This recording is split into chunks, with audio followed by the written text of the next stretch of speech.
Arturo había salido muy tarde de la cantina esa vez. Siempre iba a beber con tal de anestesiar todos sus males. Quería enterrar en lo más profundo de su ser todo el dolor causado por aquel supuesto accidente, en el cual, meses atrás, su esposa Alicia y sus 2 hijos de 3 y 5 años habían perdido la vida. A pesar de que apenas si ganaba lo suficiente para mantenerse, siempre se gastaba todo lo que podía en una cantina. Sin embargo, su dolor nunca disminuía. Al contrario, cada vez su pena era mayor. El vacío en su pecho, la tristeza en su corazón y la locura en sus pensamientos no dejaban de atormentarlo. Fue por esto que pronto esa tristeza terminó convirtiéndose en odio, coraje, resentimiento y desprecio por todo lo que le rodeaba, provocando que el vicio del alcohol poco a poco se convirtiera en agresividad e intolerancia. Y a pesar de que abandonó sus visitas a la cantina, su necesidad de obtener justicia fue lo que lo hizo pensar en la venganza. La esposa e hijos de Arturo habían sido víctimas de un supuesto accidente en casa de un acaudalado funcionario público. Su mujer se dedicaba a ayudar con las labores de esa casa. Tenía 3 años asistiendo cada martes y jueves a ese lugar, y ahí limpiaba pisos, lavaba trastes, aseaba las habitaciones, dejaba impecables los muebles, e incluso preparaba los alimentos para sus patrones. La mujer era de toda confianza para los señores de la casa, motivo por el cual cada que era día festivo o fecha de vacaciones, solía llevar a sus hijos para que no se quedaran solos en su vivienda. Atravesaba la ciudad y hacía casi un par de horas de camino para, al llegar al domicilio de sus patrones, ponerse no solo a hacer las labores de limpieza, sino también de darle alguna actividad a sus hijos para que estuvieran entretenidos, ocupados y distraídos. Esto, al menos hasta que ella pudiera terminar y al final regresar a casa para así reunirse con su marido. Esos eran los días más duros para Alicia, los más pesados de su trabajo, pero no podían hacer nada. Así era la vida para ellos. O al menos así fue, hasta que un día Arturo fue contactado por teléfono.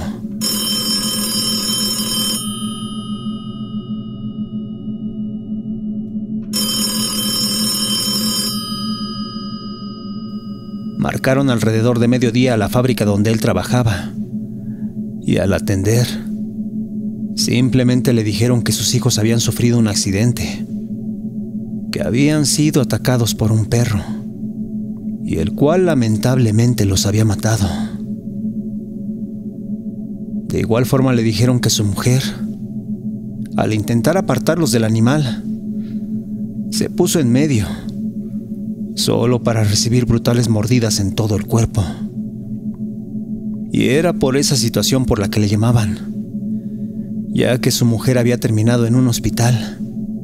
Estaba internada en un estado muy grave y terriblemente delicado.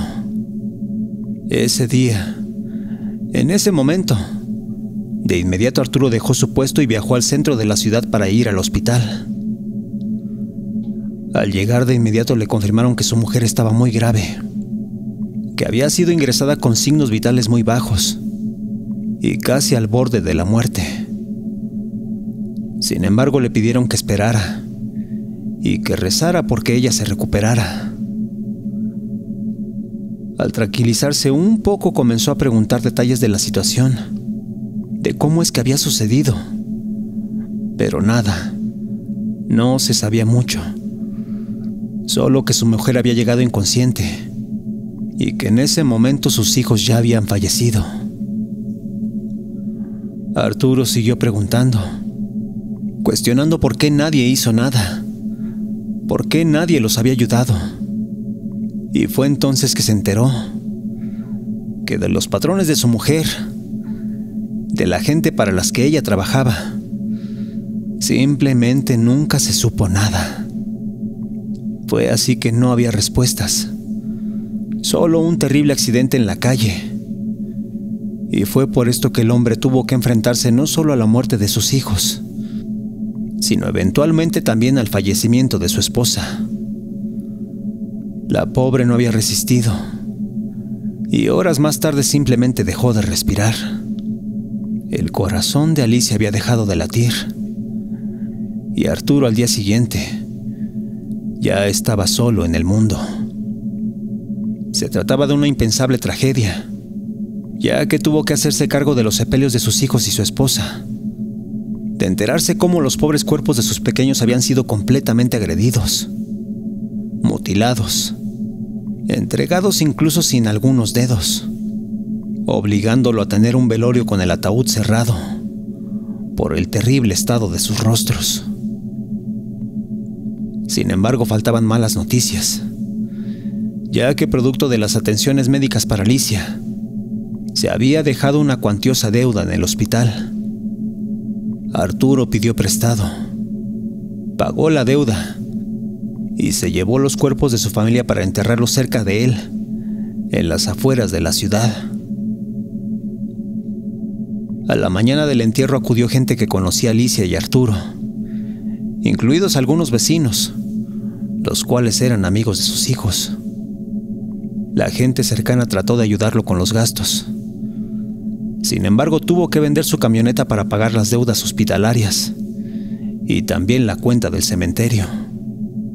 El pobre hombre no solo había quedado solo, sino también en la quiebra. Los días pasaron y Arturo comenzó a visitar la cantina cada semana. Si bien eventualmente pudo pagar sus deudas, para él la vida ya no tenía sentido. Solo Dios sabe cómo es que no se suicidó. Y fue así que casi por fortuna, un día alguien tocó a su puerta. Se trataba de Chema, un jardinero que laboraba en la misma calle donde su mujer trabajaba. Aquel hombre había ido a visitar a Arturo, porque él tenía algo que contarle en relación al accidente de su mujer e hijos. De acuerdo con ese señor, quien al igual que Alicia solía llevar a su hijo de 9 años al trabajo, ese día había sido testigo de todo lo sucedido. Y aquello no necesariamente era tal como las autoridades lo habían contado, sino que más bien para él se trataba de un hecho lleno de contradicciones e injusticias perfectamente escondidas. Esto porque esa mañana él había sido testigo de cómo los hijos del patrón habían llegado a casa con unos amigos. Iban alcoholizados y acompañados de un par de perros, los cuales parecían agresivos. En esa ocasión los vio entrar desde muy temprano, pero no le pareció extraño, ya que los jóvenes de entre 18 y 22 años solían llegar completamente enfiestados, situación que a él le tocó comprobar varias veces, cuando en los jardines se encontró infinidad de botellas de alcohol y latas de cerveza vacías. Aquellos jóvenes se daban la buena vida, porque después de todo sus padres no les exigían nada, les solapaban cualquier situación y nadie los reprendía. El caso es que ese mismo día, horas más tarde, Chema escuchó desde la casa de enfrente cómo todo se alteraba por infinidad de gritos, pedidos de ayuda de Alicia, quien desesperada jalaba el cuerpo de uno de sus hijos de las fauces de uno de los animales que había visto llegar temprano. Lo hacía mientras aquellos adolescentes abrían la puerta y trataban de subir al otro de los perros a su camioneta. Aquello era un caos. Alicia estaba llena de sangre, jaloneando el cuerpo completamente inerte del niño, el cual era sangoloteado mientras ella luchaba por separarlo del perro. Ahí fue cuando a uno de los jóvenes se les escapó el segundo animal, y este se fue directo a morder a Alicia del cuello. Ambos perros la agredieron mientras el cuerpo del niño ya se hallaba inerte en el suelo. Dado el escenario, fue que los jóvenes, completamente asustados, se subieron a la camioneta y se fueron de ahí. Minutos más tarde los perros escaparon. Y fue entonces que un par de trabajadores de la familia, en completo secretismo, sacaron mantas para cubrir los cuerpos de Alicia y el niño. Solo que escondido entre esas telas, habían puesto también a su otro hijo, el cual también ya estaba muerto, y el cual definitivamente había sido atacado al interior de esa casa. Minutos más tarde las autoridades llegaron, y fue así que todo quedó registrado como si ese ataque de perros hubiera sido por un accidente, por un infortunado encuentro entre Alicia, sus 2 hijos, y ese par de perros que en ese momento se habían cruzado en su camino. Sin embargo, no era todo, ya que al paso de los días, aquel jardinero pudo enterarse de la realidad de lo sucedido al interior de esa casa. Y esa era la razón por la cual venía a contarlo todo. De acuerdo con uno de los trabajadores, de esos que habían acomodado todo con mantas, lo que había sucedido es que al interior de la casa, los hijos de los dueños habían metido a un par de perros para supuestamente entrenarlos, de hacerlos agresivos, con el fin de llevarlos a peleas clandestinas. Los jóvenes ese día se encontraban alcoholizados, y según lo que se cuenta, es que agredían a los perros para que estos aprendieran a pelear. Sin embargo, no lograban ponerlos tan agresivos como ellos querían, razón por la cual al ver a los 2 hijos de Alicia jugando en la cocina, fue que los invitaran para que vieran cómo aquellos perros eran entrenados. Tal vez sus intenciones no eran malas, pero el caso es que aquello fue hecho de forma muy irresponsable, porque los niños en su inocencia de ver un par de perros jugando, fue que se acercaron con la idea de acariciarlos.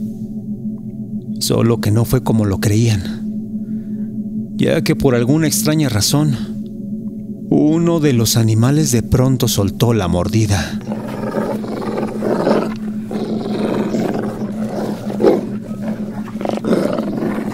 Aquella quijada de inmediato prensó la mano del niño más pequeño, y fue entonces que se desató el caos, porque entre los gritos y golpes para separarlo, fue que el otro perro comenzó a morderlo de los pies. La situación escaló de inmediato, y Alicia, al oír el ajetreo en el jardín, fue que vio desde la ventana de la sala cómo uno de sus hijos era atacado. Sin pensarlo, simplemente salió corriendo, y con una escoba golpeó al perro que tenía sujeto a su hijo del brazo. Le dio de palos en la cabeza, mientras su otro niño, lleno de miedo, trató de protegerse ocultándose entre su falda.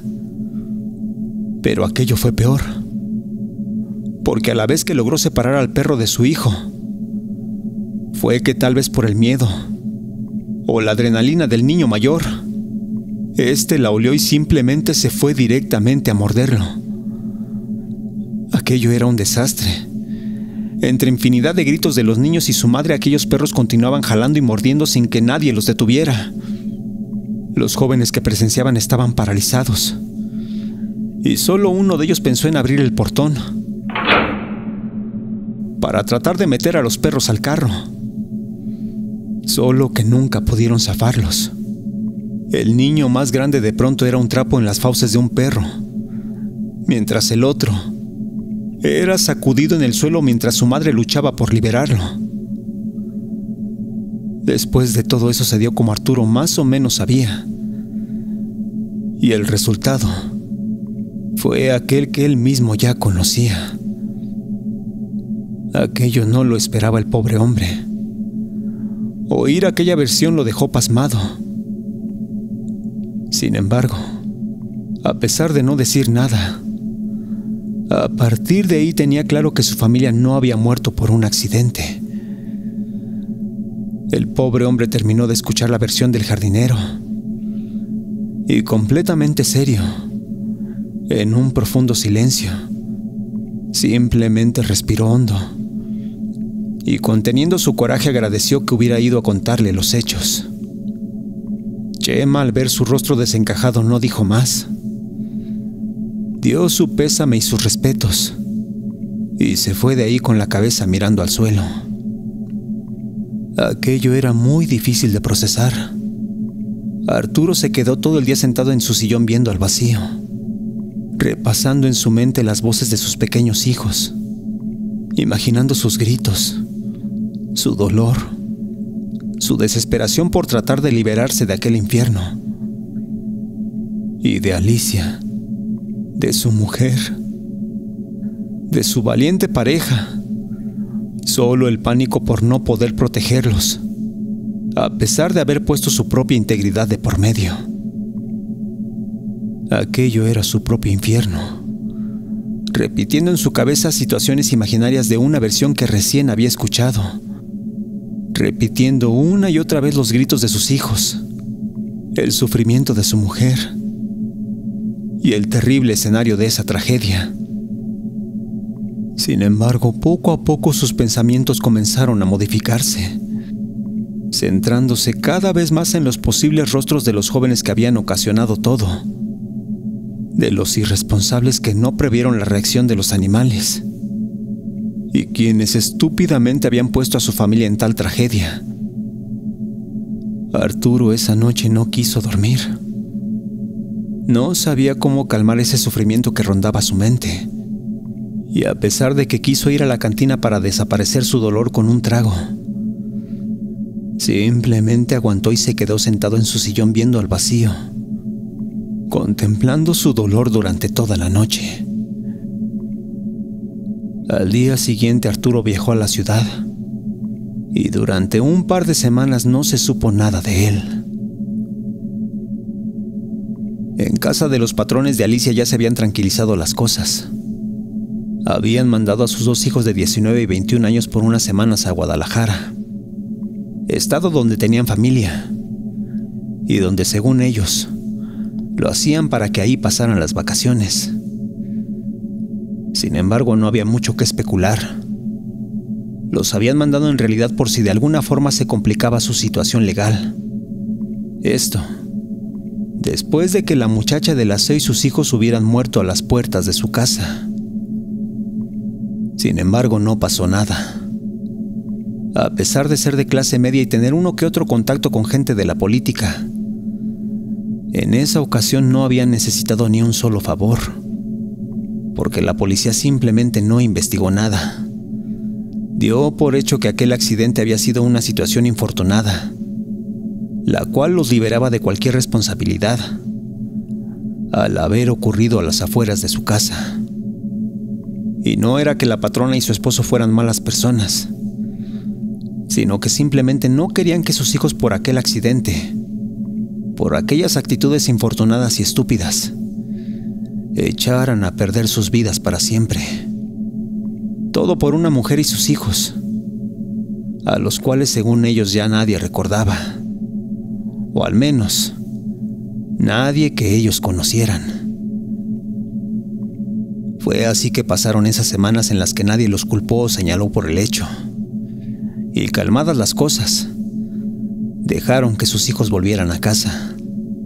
Al estar en familia, la patrona y su esposo trataron de reprender a sus hijos.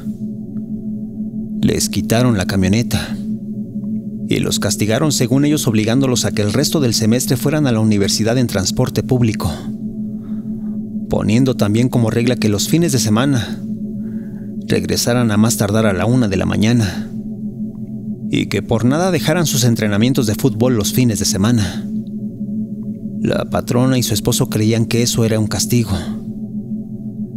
pero los jóvenes para nada lo vieron como un escarmiento. Al final de cuentas no les habían reducido el dinero que recibían para sus gastos. Y después de todo, si llegaban más tarde los fines de semana, nadie en realidad los iba a castigar por ello. Fue así que al regreso a clases los dos jóvenes salieron el lunes de su casa para ir a la escuela. Y a pesar de haber dicho que lo harían en transporte público, uno de sus amigos pasó por ellos en su carro. Así transcurrieron los días. Los jóvenes, por más que se dijera que estaban castigados, reprendidos por sus padres, simplemente seguían haciendo lo mismo. Lo único que omitían era invitar a sus amigos a casa para de vez en cuando tomar cervezas.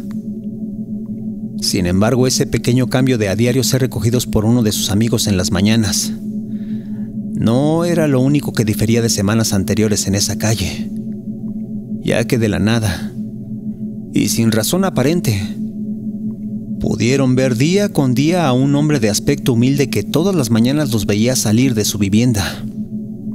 Lo hacía siempre sentado en la banqueta y tomando una botella de agua mientras descansaba. Aquello, a pesar de lo inusual, no causó extrañeza en ninguno de los jóvenes, quienes siempre subían sonrientes al carro de su amigo. Los días pasaron, y un viernes aquel joven amigo llegó tocando el claxon. Como siempre, se estacionó frente a su portón y subió el volumen de su aparato de sonido mientras esperaba que los jóvenes salieran. Ese día, sin que se diera cuenta, Arturo lentamente se acercó al carro, se paró junto a su ventanilla y tocó el vidrio con los nudillos. Aquel joven segundos después vio con susto al hombre parado afuera de su puerta, pero confiado y sonriente bajó el volumen de la música y descendió la ventanilla del auto. Amable preguntó qué se le ofrecía al extraño hombre, pero nada, no respondió. Arturo simplemente lo veía fijamente, a lo que el joven, con un poco de nervio, entonces insistió. El silencio se hacía extrañamente largo, hasta que lentamente Arturo alzó la mirada y preguntó en un tono muy parco y bastante extraño si es que éste sabía de un hospital cercano, alguno donde pudieran atender a su esposa e hijos, los cuales habían sido terriblemente atacados por un perro. Fue entonces que en ese momento el joven desdibujó su sonrisa. Sus mejillas comenzaron a pesarle y su quijada comenzó a trabarse, haciendo que este, lleno de miedo, comenzara a tartamudear, mientras nervioso pulsaba los botones en la puerta del carro para subir la ventanilla. Sin embargo, no lo logró, porque en ese momento Arturo, lleno de rabia, sacó un cuchillo de entre su pantalón y comenzó a apuñalarlo repetidamente en el pecho. Ahí el ofuscado hombre dio con todo su coraje punzadas veloces sobre el joven, quien, a pesar de tratar de cubrirse, lo único que pudo hacer fue recibir cortadas en los brazos, las manos y los dedos. Terribles cuchilladas mientras inútilmente trataba de evitar que los ataques lo mataran.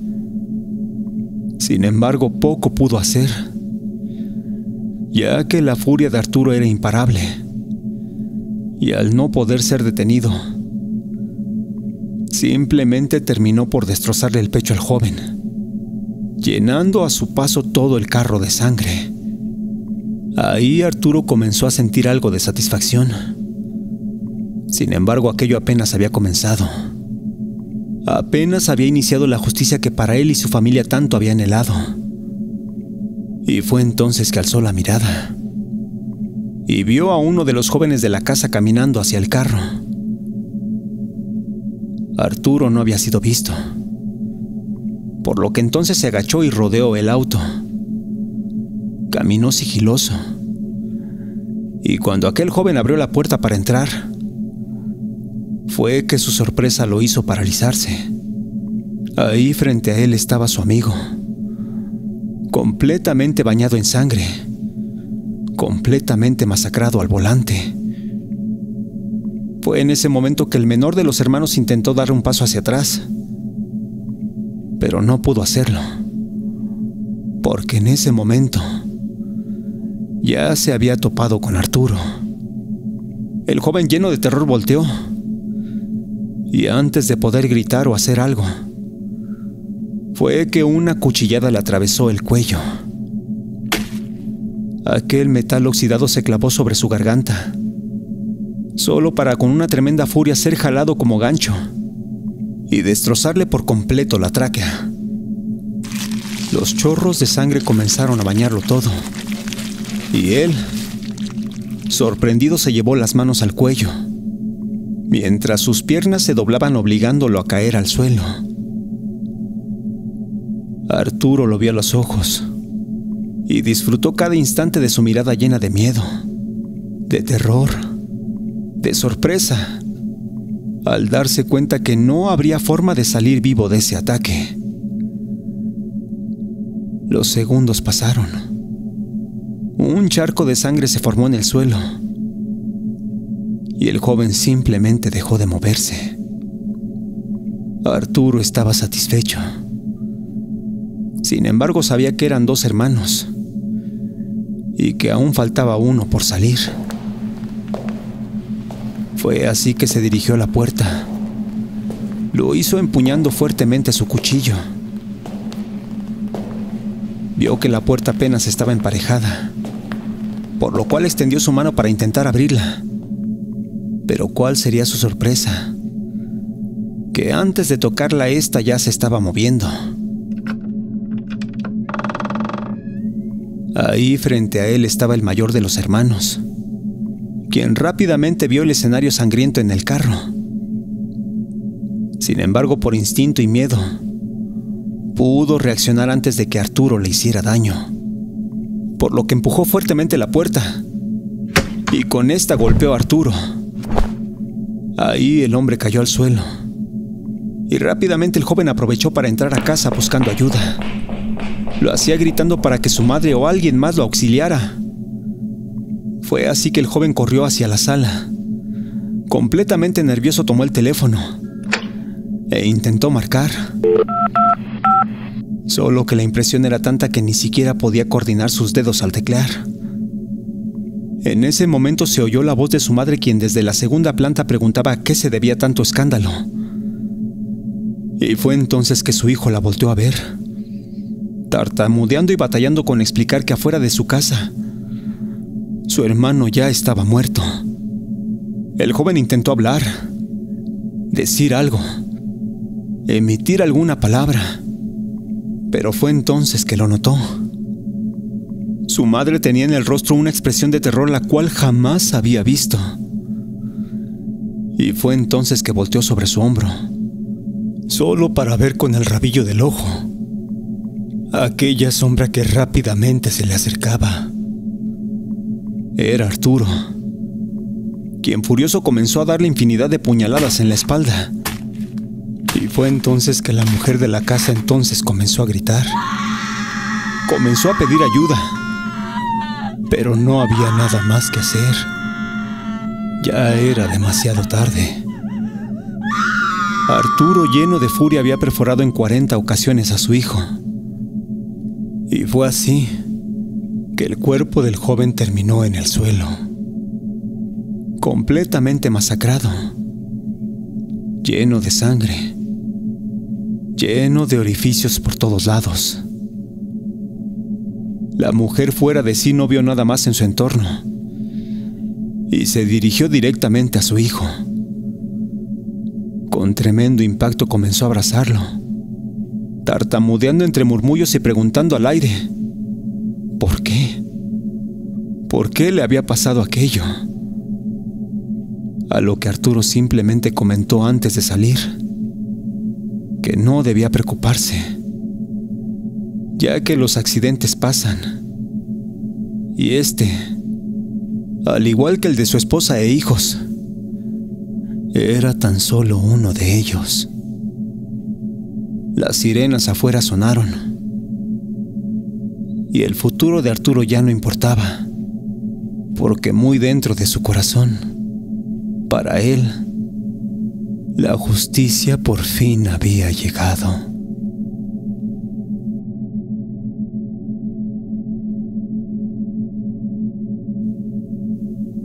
Gracias por escucharnos. Si te gustó lo que has oído, te pedimos nos regales un like, te suscribas y compartas. Esto es Radio Caníbal.